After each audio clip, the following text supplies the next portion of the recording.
अस्सलाम वालेकुम दोस्तों। आज मैं आपको एक लव स्टोरी सुनाऊंगा।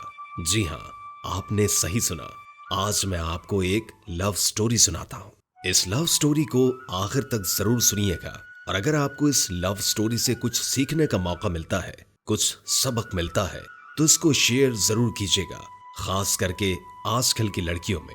ये लव स्टोरी एक यूनिवर्सिटी की है जहाँ पर एक लड़का और एक लड़की क्लास फेलोज होते हैं। आप ये तो जानते ही हैं कि आजकल की यूनिवर्सिटीज में जो क्लास फेलोज होते हैं वो किस हद तक आपस में मिलजुल कर बैठते हैं। तो जब ये क्लास फेलोज आपस में घुल मिल कर रहते हैं तो पता ही नहीं चलता कि कब किसके लिए दिल में मोहब्बत का दिया जल उठता है। तो ऐसा ही कुछ इस यूनिवर्सिटी में भी इन क्लास फेलोज के साथ हुआ कि एक लड़की को एक लड़के से मोहब्बत हो गई। मोहब्बत हो जाने के बाद बहुत दिनों तक वो लड़का और लड़की एक रिलेशन में रहते हैं, बाहर घूमते हैं, डिनर, लंच, डेटिंग और बर्थडे वगैरह सेलिब्रेट करना वगैरह वगैरह। इन दोनों में आपस में इस हद तक मोहब्बत हो जाती है कि सुबह उठने के बाद सबसे पहले लड़के को मैसेज करना और पूछना क्या हाल है और गुड मॉर्निंग के मैसेजेस वगैरह करना। इसके बाद बाकी काम करने और रात सोने के वक्त गुड नाइट का मैसेज करना और इसके बाद सोना, उससे पूछना कि आपने खाना खाया। उसने कहा कि हाँ खाया। इसी तरह सुबह शाम उनकी बातें खत्म ही नहीं होती थी और पता ही नहीं चलता था कि दिन कब गुजर जाते। और लड़के की मोहब्बत इस लड़की के लिए इस हद तक बढ़ गई कि ये पता ही नहीं चला कि एक दिन वो अपनी हदों को पार कर गए। फिर एक वो दिन आता है जब दोनों की यूनिवर्सिटी खत्म हो जाती है और जाने से पहले वो लड़का और लड़की आपस में खूब मिलकर रोते हैं और कहते हैं कि ये किस तरह होगा, हमारे मिलने मिलाने के दिन तो खत्म हो गए, अब हम कैसे रहेंगे। लेकिन बिलाखिर वो मुलाजमत के लिए अलग अलग रास्तों पर निकल जाते हैं। उसके बाद उन दोनों का मिलना जुलना खत्म हो जाता है। वो दोनों एक दूसरे को आपस में बहुत मिस करते हैं, लेकिन फोन पर बातें होती रहती हैं और वो लड़का और लड़की एक दूसरे से मोबाइल फोन पर हर बातें किया करते थे कि वो किस तरह है और किस तरह काम कर रहे हैं, क्या कर रहे हैं, कब सो रहे हैं और घर के मामलात कैसे चल रहे हैं और वो एक दूसरे को कितना मिस करते हैं और वो किस हद तक एक दूसरे के लिए बेकरार है। इसी तरह बातों ही बातों में 4 माह गुजर जाते हैं और पता ही नहीं चलता कि वक्त कब गुजर गया और वो 4 माह एक दूसरे से मुलाकात ही नहीं कर पाए। वो लड़का इस लड़की को वैसे ही नहीं देख पा रहा था। उसको यूनिवर्सिटी में फेस टू फेस मिलकर देखता था, बातें करता था और कुछ दिन गुजर जाने के बाद लड़के ने लड़की से कहा कि मुझे अपनी कुछ तस्वीरें सेंड करो। लड़की ने खुशी खुशी शेयर कर दी। कुछ दिनों के बाद इस लड़के का दिल शराफत वाली तस्वीरों के साथ भर गया तो लड़के ने लड़की से कुछ बरहना और नीम बरहना तस्वीरों की डिमांड की। जब लड़की ने ये बात सुनी तो अपने बॉयफ्रेंड को बड़े अच्छे अंदाज में इनकार कर दिया और मना कर दिया क्योंकि वो पढ़ी लिखी थी। वो इस बात को बेहतर समझती थी कि इस तरह की तस्वीरें भेजने से इन तस्वीरों का गलत इस्तेमाल हो सकता है, इसलिए लड़की ने मना कर दिया। उस लड़की को मालूम था कि आजकल इंटरनेट के जमाने में इन फोटोज का किस हद तक गलत इस्तेमाल किया जा सकता है।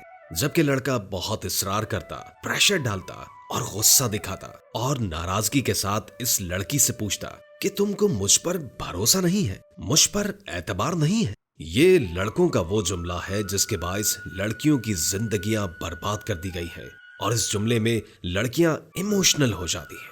इस पर लड़की ये कहती है कि बात ये नहीं है, मुझे आप पर यकीन है, आप पर भरोसा है, आप पर एतमाद है, लेकिन कभी कभी टेक्नोलॉजी भी गलत हो सकती है, इसलिए मैं फोटो शेयर नहीं कर सकती।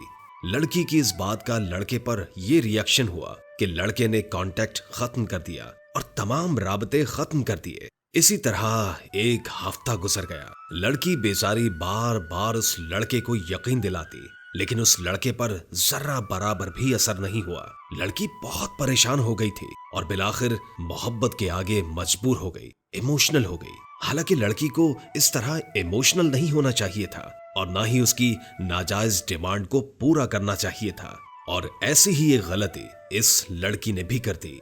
उसने अपने मोबाइल कैमरे से कुछ बरहना और नीम बरहना तस्वीर और वीडियोस निकालकर उस लड़के को शेयर कर दी थी। लड़के ने वादा किया कि उनको देखने के बाद फौरन डिलीट कर देगा बहरहाल लड़के को लड़की की इस तरह की वीडियोस और फोटोज मिली तो वो उन फोटोज की बहुत तारीफ करता कि तुम बहुत खूबसूरत हो। वो लड़का इतनी तारीफ करता उस लड़की की कि बस अल्फाज ही नहीं है मेरे पास। वो लड़का खुशी से उस लड़की को बताने लग गया कि उसका प्यार और बढ़ गया है और वो पहले से ज्यादा मोहब्बत करने लगा है। लड़की भी लड़के के मुंह से अपनी तारीफ सुनकर शर्मा सी जाती, मुस्कुराती। वो लड़के के मुंह से मोहब्बत के करार सुनने के लिए और अपनी तारीफ सुनने के लिए बेचैन जो थी। बहरहाल जब लड़की ने उस लड़के से पूछा कि क्या आपने वो तस्वीर और वीडियोस डिलीट कर दी हैं, तो लड़के ने कहा कि हाँ, मैंने वो डिलीट कर दिया है। हालांकि हकीकत में लड़के ने वो फोटोज और वीडियोस डिलीट नहीं की थी, उसने वो अपने मोबाइल में संभाल कर रखी थी। इसी तरह एक हफ्ता गुजर गया। लड़का और लड़की दोनों खुशी खुशी बातें कर रहे थे।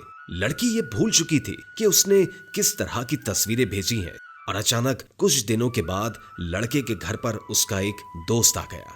कुछ दिन तक साथ मिलकर बैठते, खाना खाते, गेम्स खेलते, फिल्म्स देखते और एक दिन बातें करते करते उस लड़के के दोस्त ने लड़के से पूछा कि क्या तुम्हारी कोई गर्लफ्रेंड है।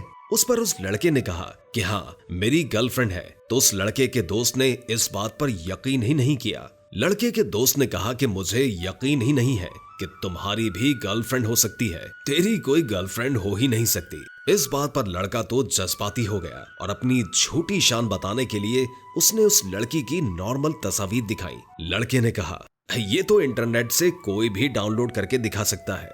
उसके दोस्त ने कहा, अरे मुझे क्यों बेवकूफ बना रहे हो, मुझे पता है कि तुम्हारी कोई गर्लफ्रेंड नहीं। लड़के ने अपनी झूठी शान दिखाने के लिए उस लड़की की बरहाना तस्वीर और वीडियोस उस दोस्त को दिखा दी और कहा कि यकीन करो कि मेरी गर्लफ्रेंड है, सिर्फ और सिर्फ अपना फख्र बताने और अपनी शान बताने के लिए कि ये मेरी गर्लफ्रेंड है। और बड़े फख्र से कहा कि मैं ऐसा भी वेला नहीं हूँ। बहरहाल बात खत्म हुई। इसके बाद उस दोस्त ने उस लड़के के साथ रात गुजारी और किसी बहाने से उस लड़की की बरहाना तस्वीर और वीडियोस को अपने मोबाइल में ट्रांसफर कर लिया और उसका वो दोस्त अपनी तस्वीर अपने कुछ अजीज दोस्तों को भी शेयर कर देता है और वो दोस्त उसे इंटरनेट पर अपलोड कर देते हैं। कुछ दिनों के बाद लड़के को उसी दोस्त की कॉल आती है जिस पर उसका वही दोस्त कहता है, अरे तुम्हारी गर्लफ्रेंड की फोटोज और वीडियोस तो इंटरनेट पर मौजूद हैं, उसको तो हर कोई देख रहा है। लड़के को तो शौक लग जाता है, लेकिन जब वो खुद इंटरनेट पर देखता है तो उसके पैरों तले से जमीन निकल जाती है। वो परेशान हो जाता है और फिर बाद में वही लड़का उस लड़की को कॉल करता है और कहता है कि मेरे अलावा भी तुम्हारे और भी बॉयफ्रेंड्स हैं जिनको तुमने वो तस्वीर और वीडियो सेंड की है, वो सब इंटरनेट पर मौजूद है। मैं तुमसे कोई ताल्लुक नहीं रखना चाहता और ना ही कोई बात करना चाहता हूँ। तुम एक कैरेक्टरलेस लड़की हो। लड़की कसम खाती है, रोती है, बिलखती है और कहती है कि तुम्हारे अलावा मेरा कोई बॉयफ्रेंड नहीं है, मैं किसी और से मोहब्बत नहीं करती। लेकिन उस लड़की का रोना उस पर कोई असर नहीं करता।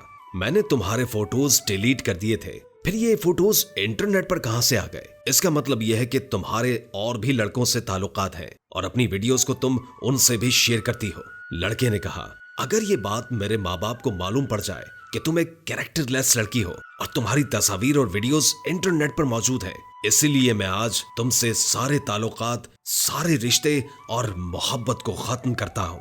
और इसके बाद वो लड़का उस लड़की को हर जगह से ब्लॉक कर देता है। कुछ वक्त के बाद लड़की के माँ बाप को उसके स्कैंडल के बारे में पता चलता है। वो उसको बुरी तरह मारते हैं, उसको खूब सजा देते हैं। लड़की सदमे में चली जाती है, बहुत रोने लगती है, परेशान रहने लगती है और डिप्रेशन में चली जाती है।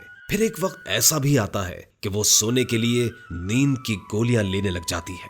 फिर वो एक फैसला करती है जो कभी किसी लड़की को नहीं करना चाहिए और वो आखिरी स्टेप उठा लेती है जो आज तक हजारों लड़कियों ने गलती करने के बाद उठाया होता है। मैं नहीं कहना चाहता, आप खुद समझ लीजिए कि आखिरी स्टेप क्या होता है। मेरे भाइयों, ऐसा 1000 बार हो चुका है, हजारों लड़कियों के साथ हो चुका है, लेकिन लड़कियां आज भी इस इंटरनेट के जमाने में लाखों स्कैंडल सामने आने के बाद भी जज्बात में आकर इमोशनल होकर गलतियां कर बैठती हैं जो उन्हें हरगिज नहीं करनी चाहिए। मुझे ऐसा लगता है कि इन मामलात को लेकर हमें अवेयर होना चाहिए और अपनी बेटियों को भी खबरदार करना चाहिए, उन्हें होशियार करना चाहिए। बाखबर करना चाहिए और मोहब्बत के साथ उनको समझाना चाहिए, उन पर नजर रखनी चाहिए कि कहीं हमारी बहन बेटी ये गलती न कर बैठे। मुझे उम्मीद है कि इस खतरनाक लव स्टोरी से आपको बहुत कुछ सीखने का मौका मिला होगा। मेरे लिए, पूरी इंसानियत के लिए और पूरी उम्मत के लिए दुआ करते हैं। अस्सलामु अलैकुम व रहमतुल्लाहि व बरकातुहू।